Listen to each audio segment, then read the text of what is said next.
العلم هو النور الهادي والمفتاح لكل الخير من يريد الله به خيرا. بسم الله الرحمن الرحيم. الحمد لله رب العالمين والصلاة والسلام على سيد الأنبياء والمرسلين محمد وعلى آلہ وصحبہ اجمعین، اما بعد. عزیز طلبہ کرام، نور الایضاح کتاب الزکوٰۃ کا 9واں سبق ہے، جس میں ہم انشاءاللہ مصارف زکوٰۃ کے بقیہ حصے کو مکمل کرنے کی کوشش کریں گے. مصارف زکوٰۃ کل 8 ہیں، جیسا کہ گزشتہ کل کے سبق میں تفصیل سے آ گیا.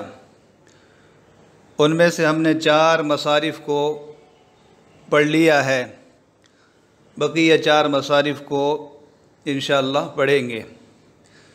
ہم نے جن 4 مصارف کو پڑھا ہے، فقراء، مساکین، عاملین اور مؤلفۃ قلوب، ان کو بیان کرتے وقت حق تعالی شانہ نے لام حرف جر کا استعمال فرمایا، للفقراء والمساکین والعاملین علیہا والمؤلفۃ قلوبہم،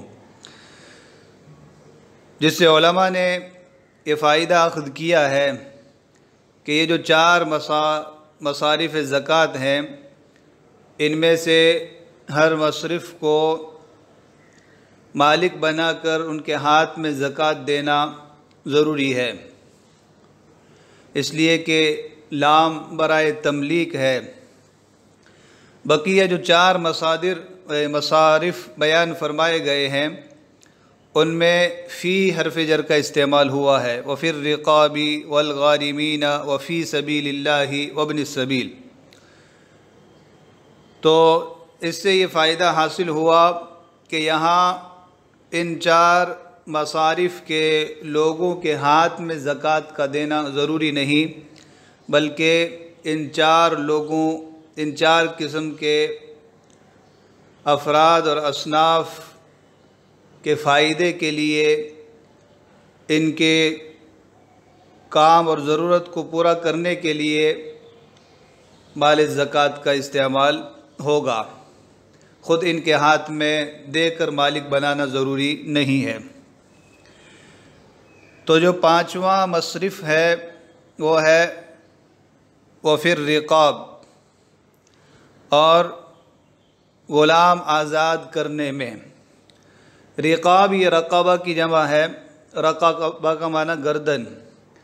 تو قرآن کریم بہت مختصر الفاظ استعمال کرتا ہے، تو پھر رقاب بول کر گردنوں کو آزاد کرنا، غلاموں کو آزاد کرنا مراد ہے.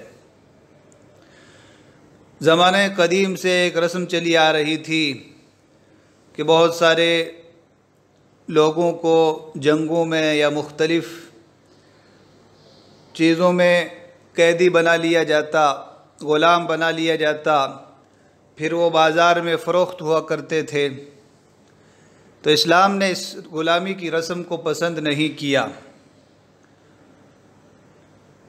نبی کریم صلی اللہ علیہ وسلم جس زمانے میں دنیا میں تشریف لائے، اس وقت بھی پوری دنیا میں یہ رسم تھی، اور خود عربوں میں بھی غلام پائے جاتے تھے.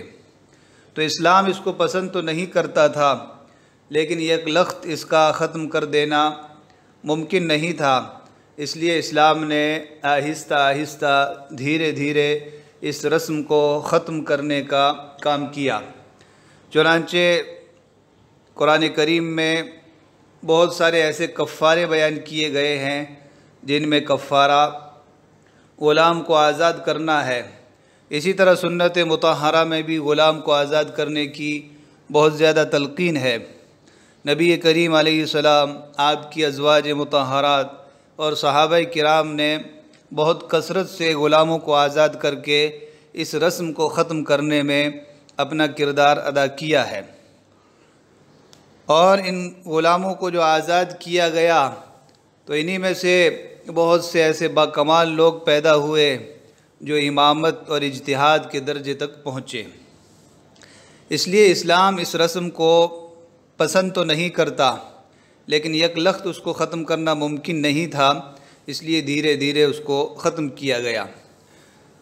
دشمنان اسلام پہ جو اعتراضات کرتے ہیں ان میں سے ایک اعتراض یہ بھی ہے کہ اس رسم کو باقی رکھا، غلامی کی رسم کو باقی رکھا، تو اسلام نے باقی نہیں رکھا ہے، اسلام نے ختم کرنے کی کوشش کی ہے۔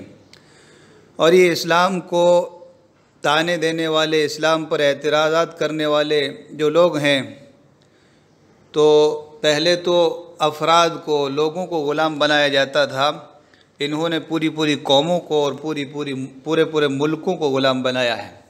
برطانیہ کی تاریخ دیکھی جائے، فرانس کی تاریخ اور پوری یورپ کی تاریخ، اور آج بھی جو سپر پاور کہلانے والے لوگ ہیں تو انہوں نے پورے ملکوں کو، پوری قوموں کو غلام بنا رکھا ہے۔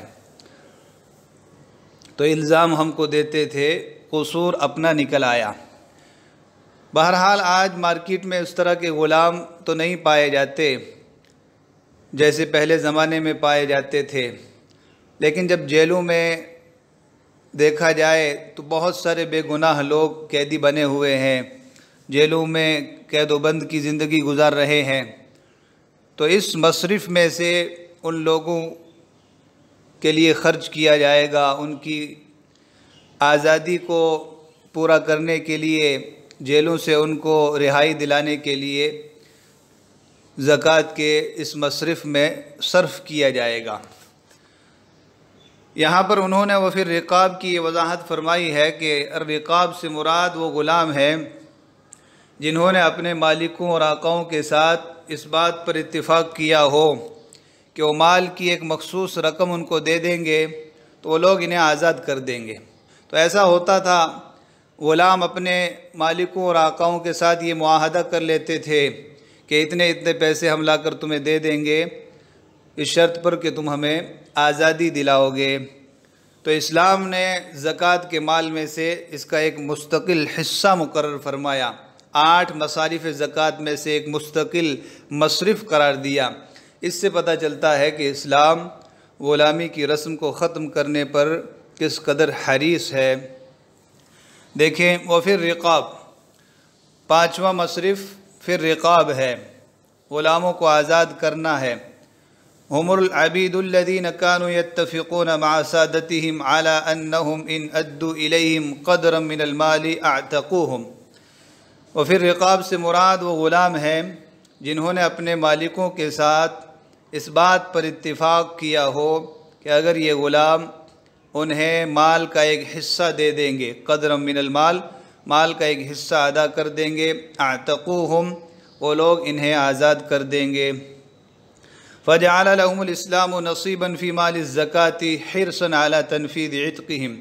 تو اسلام نے زکوٰۃ کے مال میں سے ان کے لیے ایک حصہ مقرر کیا، ان کی آزادی کو یقینی بنانے کی حرص کرتے ہوئے، ان کی آزادی کو نافذ کرنے کی، مکمل کرنے کی حرص کرتے ہوئے۔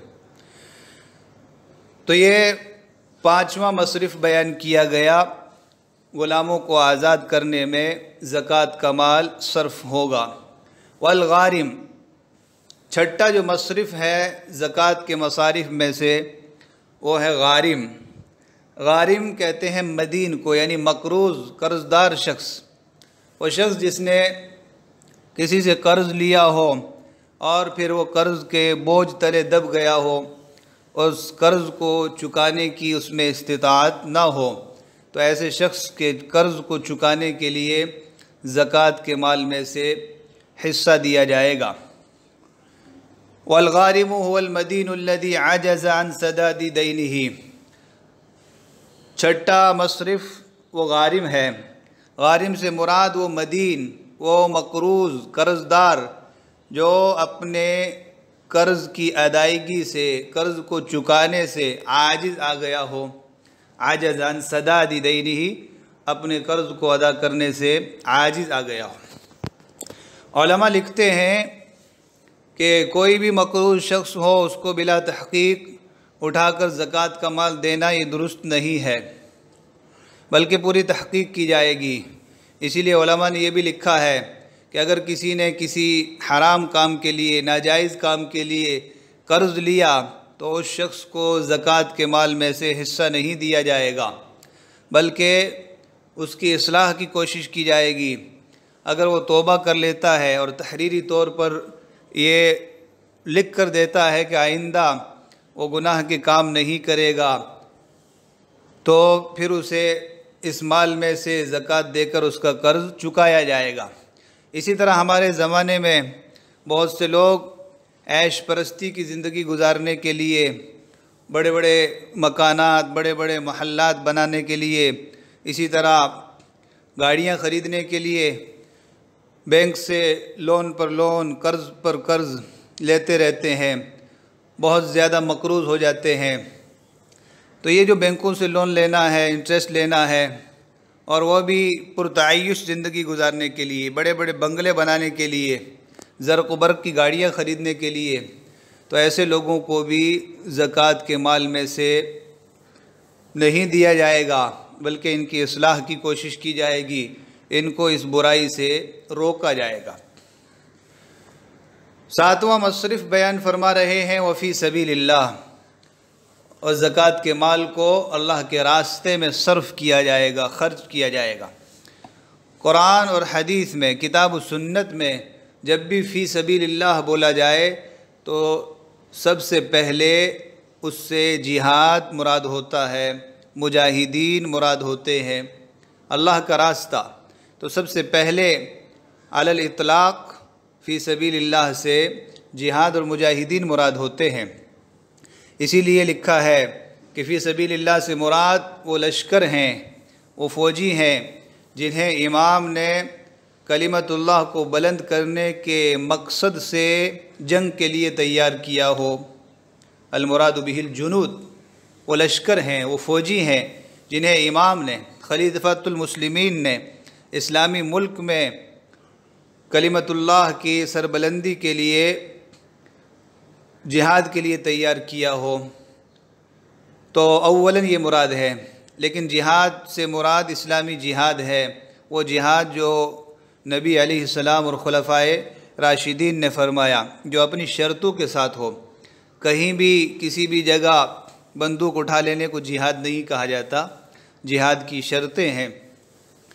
تو امام نے دارالاسلام میں، اسلامی اسٹیٹ اور اسلامی ملک میں جن لوگوں کو، جن فوجوں کو جہاد کے لیے، اعلاء کلمت اللہ کے لیے تیار کیا ہو، تو ان لوگوں کے نان و نفقے کو، ان کے پورے خرچ کو اس مال سے پورا کیا جائے گا۔ علماء لکھتے ہیں کہ فی سبیل اللہ اگرچہ اولین طور پر عدل اطلاق سب سے پہلے جہاد مراد ہوتا ہے، لیکن ہندوستان میں اور اس طرح کی دنیا کے بہت سے علاقوں میں یہ مصرف نہیں پایا جاتا، تو اس مصرف کی جگہ مدارس میں پڑھنے والے، علم دین حاصل کرنے والے نادار اور مفلوق الحال طلباء کو حصہ دیا جائے گا، اس لیے کہ وہ بھی دین کی سربلندی کے لیے، اسلام کی نشر و اشاعت اور تبلیغ کے لیے علم دین سیکھ رہے ہیں۔ لہذا فی سبیل اللہ میں ضمناً تعلیم حاصل کرنے والے طلباء بھی آ جائیں گے۔ وفی سبیل اللہ، ساتواں مصرف فی سبیل اللہ ہے۔ المراد به الجنود الذين يعدهم الامام للحرب بقصد اعلاء کلمت اللہ۔ فی سبیل اللہ سے مراد وہ لشکر ہیں، وہ فوجیں ہیں جنہیں امام نے کلمت اللہ کو بلند کرنے کے مقصد سے جنگ کے لیے تیار کیا ہو۔ اعلاء بلند کرنا، بول بالا کرنا، غالب کرنا۔ کلمت اللہ سے مراد اسلام، تو اسلام کے بول بالے کے مقصد سے، اپنے ملک کی توسیع کرنے کے لیے یا اپنے ذاتی مفاد کے لیے نہ ہو، بلکہ اسلام کو سربلند کرنے کے لیے، اور امام نے تیار کیا ہو۔ خود ہی کچھ لوگ بندوق لے کے کھڑے ہو گئے، ایسا نہیں ہے۔ اسلامی اسٹیٹ میں، اسلامی سلطنت میں خلیفۃ المسلمین نے ان کو تیار کیا ہو۔ تو یہ ساری قیدیں ہیں، ان کو ملحوظ رکھنا ضروری ہے۔ آٹھواں مصرف بیان فرما رہے ہیں وابن السبیل، مسافر۔ ابن سبیل مسافر کو کہا جاتا ہے۔ تو ایسا مسافر جو سفر میں ہو اس کا نان و نفقہ خرچ ہو گیا، ختم ہو گیا ہو، اس کے پاس گھر پہنچنے کے لیے، اپنے مال تک پہنچنے کے لیے اخراجات نہ ہو، تو اس شخص کو بھی زکوٰۃ کے مال میں سے اتنا حصہ دیا جائے گا جس سے وہ بآسانی اپنے گھر والوں اور اپنے مال و اسباب تک پہنچ سکے۔ یہ شخص گرچہ وطن میں کثیر المال ہو، وطن میں اس کے پاس بہت سا مال ہو، لیکن پردیس میں آ کر اس کا مال ختم ہو گیا، زاد راہ ختم ہو گیا، تو ایسے شخص کو دیا جائے گا۔ یہاں بھی علماء لکھتے ہیں کہ پہلے زمانے میں اس طرح کوئی سفر میں نکل جاتا تھا اور اس کا پورا خرچ ختم ہو جاتا تھا، پیسے ختم ہو جاتے تھے، تو اس کے لیے گھر سے منگوانا مشکل کام تھا۔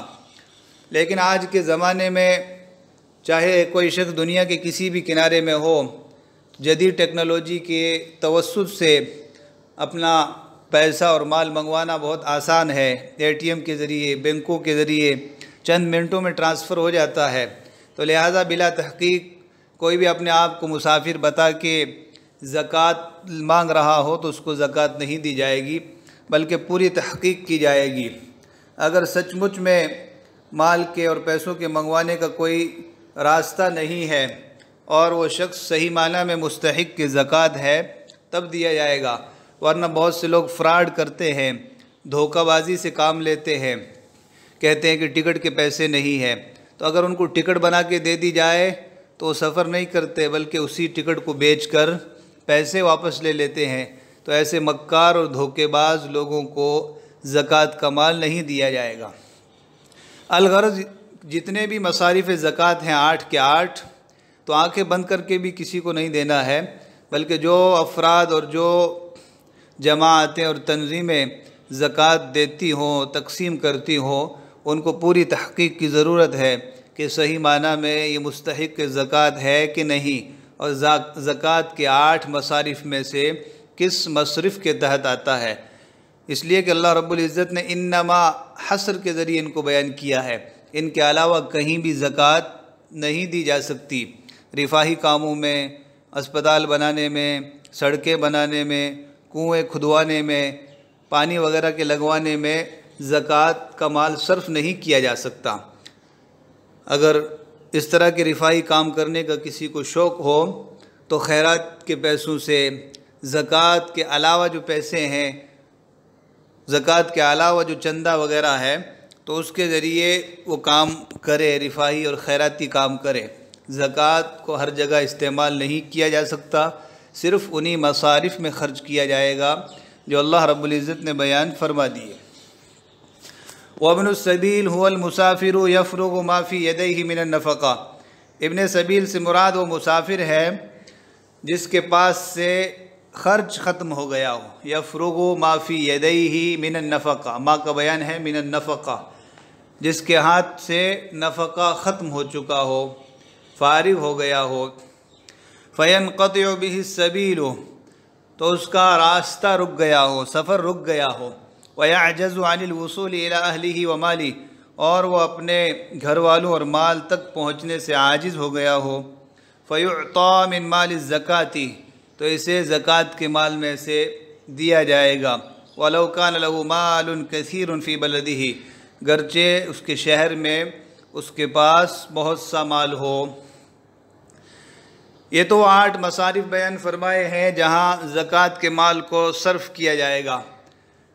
اب بتلا رہے ہیں کہ کن کن جگہوں میں کہاں کہاں زکوٰۃ کا مال صرف نہیں کیا جا سکتا۔ ما لا یجوز صرف الزکاۃ فی، جن چیزوں میں زکوٰۃ کے مال کو صرف نہیں کیا جا سکتا، خرچ کرنا جائز نہیں ہے۔ ولا یجوز صرف ما جمع من الزکاۃ فی بناء مسجد او فی تکفین میت او قضاء دینہ، زکوٰۃ کے جمع کیے ہوئے مال کو مسجد کی تعمیر میں، یا میت کو کفن دینے میں، یا میت کے قرض کی ادائیگی میں صرف کرنا جائز نہیں ہے۔ تو مسجد بنانے کے لیے، مسجد کی تعمیر میں زکوٰۃ کے مال سے حصہ دینا جائز نہیں ہے۔ میت کو کفن دینے کے لیے بھی زکوٰۃ کا مال نہیں استعمال کیا جائے گا۔ میت پہ قرض ہے تو اس کے قرض کی ادائیگی کے لیے بھی یہ زکوٰۃ کا مال نہیں دیا جائے گا، اس لیے کہ بتلایا گیا کہ تملیک ضروری ہے، مالک بنانا ضروری ہے، اور میت کسی چیز کا مالک نہیں ہوتا۔ اس لیے اگر میت کو ضرورت ہے تو لوگ زکوٰۃ کے علاوہ خیراتی پیسوں سے اس کے کفن دفن کا بندوبست کرے۔ وَلَا أَن يَشْتَرِي بِهَا رَقِيقًا لِيُعْتِقَهُ، اور نہ یہ جائز ہے کہ زکوٰۃ کے ذریعے زکوٰۃ کے پیسوں سے غلام کو خریدے تاکہ اسے آزاد کرے۔ اس کو پہلے خرید لینا اور پھر بعد میں آزاد کرنا یہ درست نہیں ہے۔ ہاں اس نے اپنے آقا کے ساتھ جو معاہدہ کر رکھا ہو تو ڈائریکٹلی اس کے آقا کو وہ پیسہ دے کر اس کو آزاد کر دینا یہ درست ہے، لیکن اس کو پہلے خرید کر اپنی ملکیت میں لانا اور پھر احسان کر کے اس کو آزاد کرنا یہ درست شکل نہیں ہے۔ تو وہی کہہ رہے ہیں وَلَا أَن يَشْتَرِي بِهَا رَقِيقًا لِيُعْتِقَهُ، نہ یہ جائز ہے کہ زکوٰۃ کے ذریعے کوئی غلام خریدے کہ اسے آزاد کرے۔ اس سب کی وجہ بتلائی جا رہی ہے کہ مسجد کی تعمیر میں میت کو کفن وغیرہ دینے میں کیوں نہیں صرف کر سکتے۔ وَذَلِكَ لِأَنَّ أَمْوَالَ الزَّكَاةِ غَيْرُ أَمْوَالِ الْمَصَالِحِ الْعَامَّةِ، اور اس کی وجہ یہ ہے کہ زکوٰۃ کے اموال مصالح عامہ کے عام فائدے کے مالوں کے علاوہ ہیں۔ تو عام جو فوائد عام لوگوں کے جو اموال ہوتے ہیں ان کے علاوہ ہیں، یہ مخصوص ہیں، عام مال نہیں ہے۔ وَلِلزَّكَاةِ مَصَارِفُ حَدَّدَهَا الشَّارِعُ، زکوٰۃ کے اپنے طے شدہ مصارف ہیں جنہیں شارع نے محدد کر رکھا ہے، جن کی شارع نے تحدید اور تعیین کر رکھی ہے۔ شارع سے مراد حق تعالی شان ہو۔ اللہ رب العزت نے ایک ہی آیت میں انما لفظ حصر کے ذریعے بیان کر دیا کہ صرف یہی لوگ مستحق ہیں۔ تو شارع نے جن لوگوں کی حد بندی کر دی ہے ان کے علاوہ کسی اور کو، کسی جماعت کو، کسی تنظیم کو دینا درست نہیں ہے۔ وصلی اللہ وسلم علی نبینا محمد وعلی آلہ وصحبہ اجمعین۔ السلام عليكم، لا تنسوا الاعجاب بالفيديو والاشتراك في القناة تشجيعا لنا لنستمر بنشر المزيد إن شاء الله.